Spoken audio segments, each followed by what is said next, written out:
So student, now let's see our practice set 1.1 आणि त्यातला हा फर्स्ट क्वेश्चन आहे. बघा आता अतिशय सिंपल क्वेश्चन आहे. काय दिलेलं आहे? Base of triangle is 9 and height is 5. Base of another triangle is 10 and height is 6. Find the ratio of area of this triangle. आता दोन ट्रायंगल दिलेले आहेत. दोन ट्रायंगलच्यातला पहिला जो ट्रायंगल आहे त्याची बेस आणि हाईट दिलेली आहे 9 अँड 5. त्यानंतर आपल्याला याची बेस आणि हाईट दिली आहे सेकंड ट्रायंगलची 10 आणि 6 आणि एरिया ऑफ ट्रायंगल काढायचा आहे. तर चला सुरुवात करू.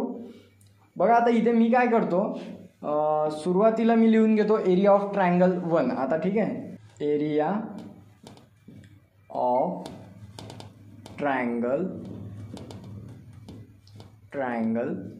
1. ठीक आहे. आता कारण आपल्याला नाव माहीत नाही म्हणून मी त्याला 1 म्हटलेलं आहे.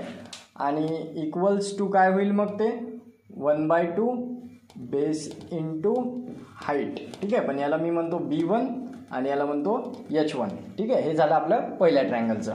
आणि एरिया ऑफ ट्रायंगल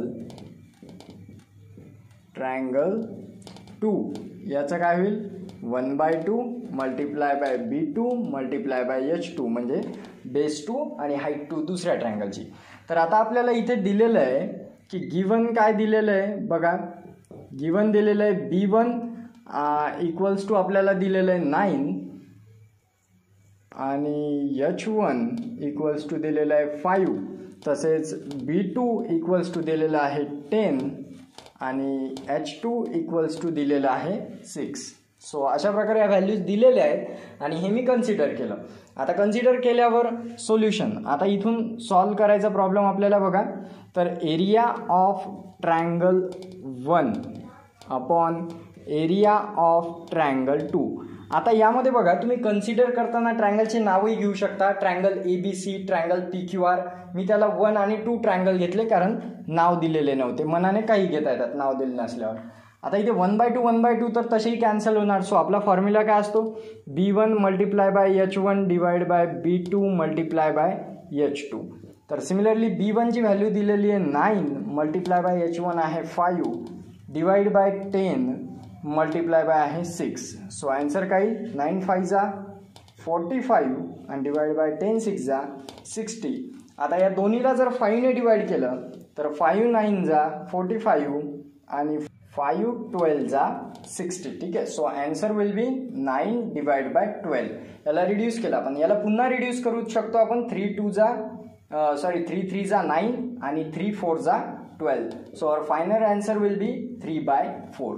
तर अशा प्रकारे तुम्ही रिड्यूस करत करत तुम्ही त्याला सॉल्व्ह करू शकता. किंवा इथे सुद्धा रिड्यूस होत होतं डायरेक्ट 5 1 जा 5 5 2 जा 10 पुन्हा इथे 3 2 जा 6 आणि 3 3 जा 9. तर अशा प्रकारे 3/4 तुमचं फायनल आन्सर येणार. आणि 3/4 is the ratio of both areas of triangle. म्हणजे इथे काय म्हटलंय find the ratio of area of this triangle. तर या दोन ट्रायंगलचा एरियाचा रेशो काय आहे 3/4. तर आता बघू आपला सेकंड क्वेश्चन. हा तुमच्या लक्षात आला, खूप इझी होता. तुम्हाला फक्त फॉर्म्युला लक्षात ठेवायचा आहे 1/2 बेस इंटू हाईट दोन्ही ट्रायंगलचे. ठीक आहे, त्यामध्ये 1/2 कॅन्सल होतो म्हणून सरळ B1 into B2 B1 into H1 आणि B2 इंटू H2 अशा प्रकारे करायचे.